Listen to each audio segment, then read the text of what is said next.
আসসালামু আলাইকুম প্রিয় ভাই ও বোনেরা, সবাই কেমন আছেন? আশা করছি দেশ ও দেশের বাইরে, কাছে কিংবা দূরে যে যেখান থেকে আজকের ভিডিওটা দেখছেন বা দেখবেন সবাই ভালো আছেন। আল্লাহর অশেষ রহমতে আমিও কিন্তু বেশ ভালো আছি। চলে আসলাম আবারও একটা নতুন ভিডিও নিয়ে। আশা করছি আজকের ভিডিওটা আপনাদের কাছে একটু হলেও ভালো লাগবে। তো অনুরোধ রইল, প্লিজ একটা লাইক দিয়ে সম্পূর্ণ ভিডিওটা দেখবেন। আর নতুন কোনো বন্ধু যদি আমার চ্যানেলে এসে থাকেন তাহলে বলবো ভিডিওটা দেখতে থাকুন। হয়তো এমনও হতে পারে দেখতে দেখতে ভিডিওটার কোনো একটা অংশ আপনার কাছে ভালো লেগে গেল, আর সেটাই যদি হয় তাহলে আমার চ্যানেলটি সাবস্ক্রাইব করে পাশে থাকা অল অপশনটা প্রেস করে রাখতে পারেন, যাতে করে আমি ভিডিও ছাড়া মাত্র আপনার কাছে নোটিফিকেশন পৌঁছে যায় আর আপনি আপনার সময় সুযোগ বুঝে আমার ভিডিওটি দেখে নিতে পারেন। এই তো সকালে আর কি মিষ্টি আর পরোটা দিয়ে নাস্তা সেরে নিলাম বাসার সবাইকে নিয়ে। বাসায় গতকালকে মেহমান এসেছিল, মানে আম্মু এসেছিল, আমার জায়ের মা। তো আম্মু আসার সময় বাসায় সবার জন্য আর কি ঝোল মিষ্টি নিয়ে এসেছিল, সাথে বাচ্চাদের জন্য চকলেট চিপস। তো সেই মিষ্টি দিয়েই সকালে সবাই নাস্তা করে নিলাম।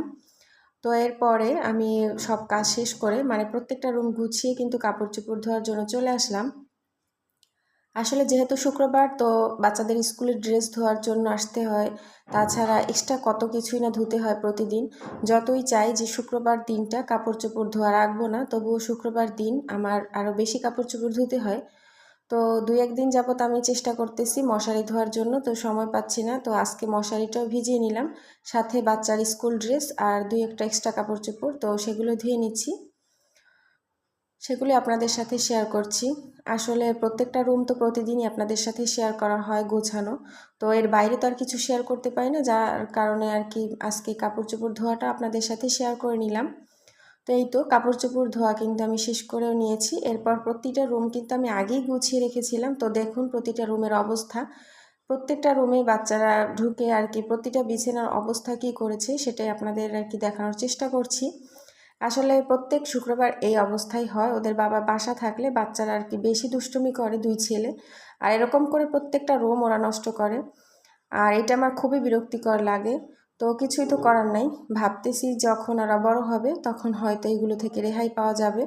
তো এই দেখুন প্রত্যেকটা জিনিস কিন্তু আমি সুন্দরভাবে মুছে টুছে গুছিয়ে নিয়েছি। এখন বাজে 11:30। আমি কিন্তু 2 ছেলেকে গোসল করিয়েও দিয়েছি, কারণ আজকে যেহেতু জুমার দিন সবাই জুমার নামাজ পড়তে যাবে। তো ওরাও যাবে ওদের দাদুর সাথে, বাবার সাথে। তো আমার আরাফ সোনা কিন্তু নিজে নিজেই ওর ড্রেস পরতেছে, মানে পাঞ্জাবি পায়জামা, কাউকে পরতে দেবে না। শুধু এখন না আর কি, প্রতিদিন গোসলের পর ওর ড্রেস ও নিজেই পরে। তো কাউকে ধরতেই দিতেছে না, শুধু আলিফ সোনা একটু গিয়ে ঠিক করে দিয়েছে। আর আলিফের ড্রেস কিন্তু এখনও পাশে রাখা আছে, পরে নাই, কারণ মাত্র বাজে 11:30। এখন তো আর যাবে না, নামাজ তো 1:45। তো ও কার কথা শোনে, ও তো আগে থেকেই নামাজে যাবে করে রেডি হয়েছে। আর শুক্রবার আসলেই কিন্তু আরাফ সোনা সকালে ঘুম থেকে উঠে আমাকে বলে, মা আমাকে গোসল করিয়ে দাও, পাঞ্জাবি পাজামা পরে দাও, আর কি পরিয়ে দাও, আমি নামাজে যাব। তো ওর আর কি এই যে আগ্রহটা দেখে না আমার ভীষণই ভালো লাগে। কিন্তু জানি না যে এটা আর কি সারা জীবন থাকবে কি না। তবে আপনারা সবাই দোয়া করবেন আমার 2 ছেলে এই যে শুক্রবার আসলে নামাজ পড়তে চায়, একটা নামাজ পড়ার ওদের মধ্যে একটা আগ্রহ, এটা যেন সারা জীবন বজায় থাকে।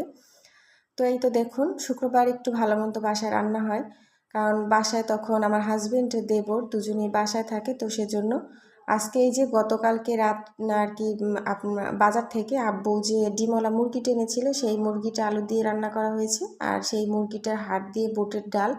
আসলে মুরগিটা এত বড় পরিমাণে ছিল, 3 কেজি ওজন ছিল মুরগিটার। একটা বড় সড়ো মুরগি, আর মুরগিটা আর কি একটু আর কি বয়স বেশি ছিল, যার কারণে ওটা আর কি গরুর গোস্তের মতোই লেগেছে, গরুর গোস্তের মতোই ওর রান্না করতেও সময় লেগেছে। তো এই তো আমি সবাইকে খেতে দিয়ে দিয়েছি, আমি কিন্তু গোসল করিনি।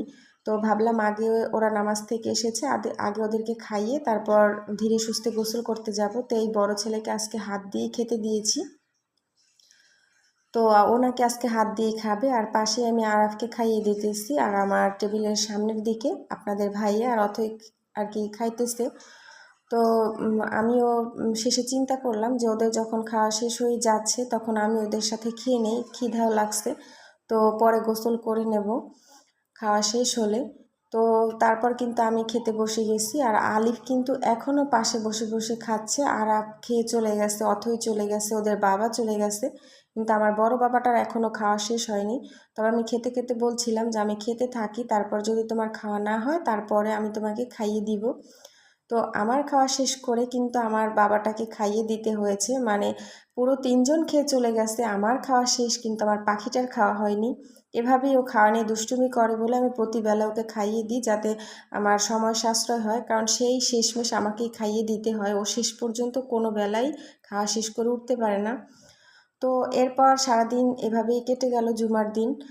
আলহামদুলিল্লাহ খুব ভালোই কাটলো। তো সন্ধ্যাবেলা ওদের বাবা পাউরুটি এনেছিল, তো সেই পাউরুটি ভেজে নিচ্ছিলাম। তবে আজকে সব পাউরুটি চিনি দিয়ে ভাজিনি, কিছু পাউরুটি মানে 3 পিস পাউরুটি কাঁচামরিচ পেঁয়াজ কুচি দিয়ে ভেজেছি ডিম দিয়ে, আর 3 পিস পাউরুটি আমি চিনি দিয়ে ডিম দিয়ে ভেজেছি। তবে এই যে কাঁচামরিচ আর পেঁয়াজ কুচি দিয়ে যে আর কি পাউরুটিটা ভেজেছি, এটা খেতে কিন্তু ভীষণই ভালো লেগেছিল। আর এই যে 3 পিস, এটা আমার দাদির জন্য, আমার শাশুড়ির জন্য আর আমার আরাফসোনার জন্য, কারণ তারা তো ঝাল খেতে পারবে না, তো তাদের জন্য চিনি দিয়ে ভেজে নিয়েছি। এটাই আর কি সন্ধ্যায় নাস্তা আমরা করেছি এটা দিয়ে আজকে। তো ভাবলাম আপনাদের সাথে একটু শেয়ার করে নিই, একটু ভিন্নতা আনার চেষ্টা করি প্রতিদিন। জানি না কতটা কি পারি আর কতটা কি আপনাদের ভালো লাগে, তাও চেষ্টা করে যাই, কারণ আমি অতি সাধারণ একজন গৃহিণী। আমার কোনো বাইরের কোনো কাজ নেই, বাইরে যাওয়ার কোনো সোর্স নেই।